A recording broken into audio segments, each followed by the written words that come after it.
Cameron-Cole, and I serve as the executive director and founder of the Brotherhood of Excellence Academy. We're on a mission of ending fatherless generations by preparing males for empowerment, entrepreneurship, enrollment, enlistment, and employment. Under the empowerment segment of our mission, we have launched a broadcast called Teaching Boys and Raising Sons. Again, we have started a broadcast called Teaching Boys and Raising Sons. We're going to be interviewing mothers or fathers or even joint couples who are actually raising sons. In some instances, they may be raising sons now. They maybe have already raised their sons, and so they have the opportunity to reflect on how did they prepare them for manhood, or how did they have conversations about police brutality. Let's not forget George Floyd, and what kind of conversations did that take place within their household. We want to share what these parents, these mothers, these fathers have learned on their journey of raising sons. So Teaching Boys and Raising Sons, everybody can get something out of it. It might be a leadership nugget. It might be something that you have been really wanting to hear other people's thoughts and opinions about it. Again, we are super excited for the opportunity under our mission and one of the components of our mission is empowerment. And so we are so excited to be able to offer these empowerment segments under our broadcast, Teaching Boys and Raising Sons. Let's get started.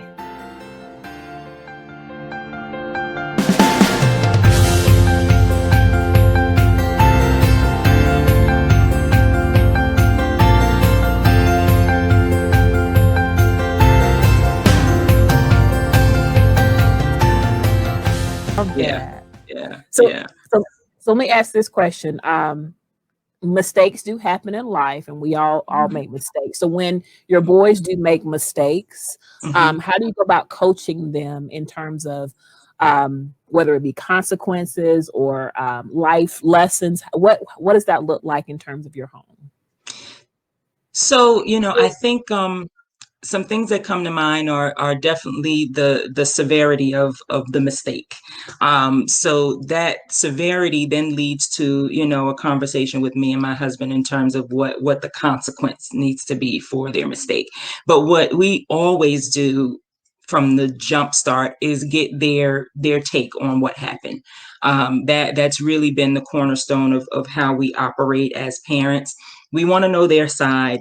We want to know their perspective on things. We want to understand if they know they did something wrong or did someone else tell them they did something wrong. We also want to engage in that dialogue to be able to say, okay, well, if you had to do it over again, what would you do different? Or would you do anything different? And there are circumstances where they say, honestly, well, if this happened again, then I think I would do the same thing. And I hope I wouldn't get in trouble. So, there's instances where there are things that align with their value system that we then have to navigate. Okay, well, your intent was good and it was based on, the right thing. Maybe you were sticking up for a friend and you ended up getting in trouble for, being a part of something that you didn't necessarily need to be a part of, but you felt like you needed to, stick up for a friend. So we can have that conversation about, okay, what did you think was going on? Why do you think you got in trouble or made a mistake? And what will it look like next time? And that's usually how we start those conversations, just to get an idea of where they're coming from, because we think that's important. In a lot of instances when it comes to school or when it comes to, even, dealing with other children in the community, you get a lot of information from other people, right? And I think me and my husband have been very cognizant of the fact that our children's voice is the voice that we care about the most. So, I could get a report from a teacher and I'm going to be concerned and I'm going to make sure that I follow up on it. But my first instinct is, what is your take on what happened? You tell me what happened. And then we can then decipher, okay, was there a misinterpretation? Did you really do something that you shouldn't have done? If it was a mistake, how do you make it right? Do you apologize? Are there consequences for that? And we talk that through. But usually what we have come to learn is that we have that initial dialogue. Me and my husband will have like a little powwow, like, okay, what do you think? All right, what are we going to do? And then we'll have a follow-up. Like if it's something that is severe enough that we feel consequences are necessary, then we have that follow-up and say, okay, Daddy and I just talked about this. This is what we think we're going to move forward with. And this is what we want you to learn from this circumstance so that you do something different next time. And, we let the chips fall where they may, depending on the circumstances. If there are consequences, of course they're going to be upset, right? Of course they're going to be upset. And that's where those boundaries come in line in terms of, we do understand and want to know your perspective, but wrong is wrong.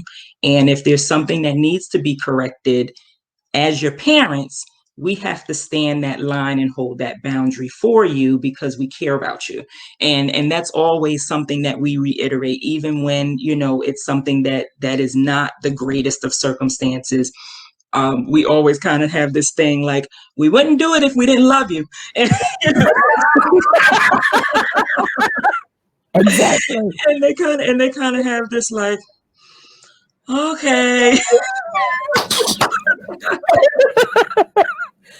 I love how you have, again, a system in place because Yeah. you're still wanting to make sure that, and I love this part, you hear their side of the story, their voices matter. Um, Yeah. and then, of course, walking them through that process. And then again, when there are consequences, because that's just like how life works. Yes. Mistakes, Yes. hence consequences. And so Yes. allowing that to be those teachable moments while you may be sitting in the corner, you don't have a device or, whatever That's the case right. may be. That's right. That's exactly what the devices, the eliminating the devices is like, that works every time. It's just like, oh my gosh, if they don't have this technology, that is just like the worst thing on earth. So, as far as consequences go, taking away those devices changes behavior.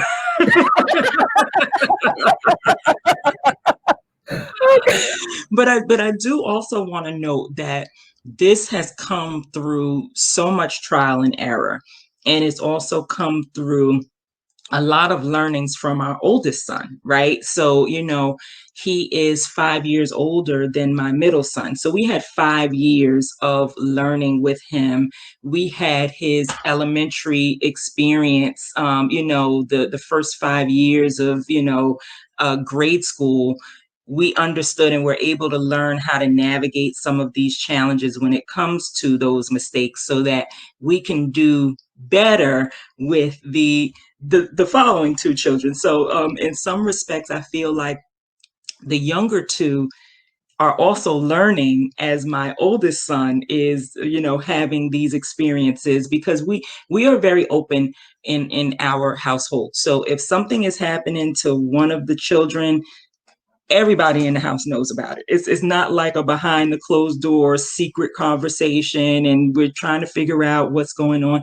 It's an open conversation because we feel like it's a learning experience for all of them. Mhm. And as long as there's nothing that, and thankfully we haven't had too many instances that have been, a challenge in terms of age appropriateness, with my oldest son versus the youngest. But, just simple things when it comes to navigating challenges with teachers or navigating challenges with, neighbors and friends, we're able to have those conversations and that dialogue. And each of them are they're tuning in and they're listening and they're learning all kind of together off of each other's experiences, which I think is also a really interesting dynamic to watch as well. I love that. Again, it's a household of learning. So Yes. that again, I think when I watched it, my brother and I is like, oh, he got punished for doing that. Let's try not to do that. Same Right. same concept. Yes. That's That's right. what happened with him. Oh, Yeah. again, we're all learning together. That's right. That's right. That's exactly how it goes. And it doesn't matter which one of them is part of the conversation. Everybody's ears are tuned. Mom and dad are now speaking. It's like, uh-oh, okay, let's listen in. And it's so funny because they'll be playing or doing whatever they're doing, and you can see like their ears are like tuned, like they are listening. I love that. And then we have had instances that are so dynamic that cross each of their experience bases, especially when it comes to friends. That seems to be kind of the one universal thing that they all understand and can experience. So we have had instances where there might have been a big friend blowout with one of them that we were then able to translate and have larger conversations with everybody about friends and how do you navigate friendships and those type of things when it's a challenge. Absolutely.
Thank you so much for watching.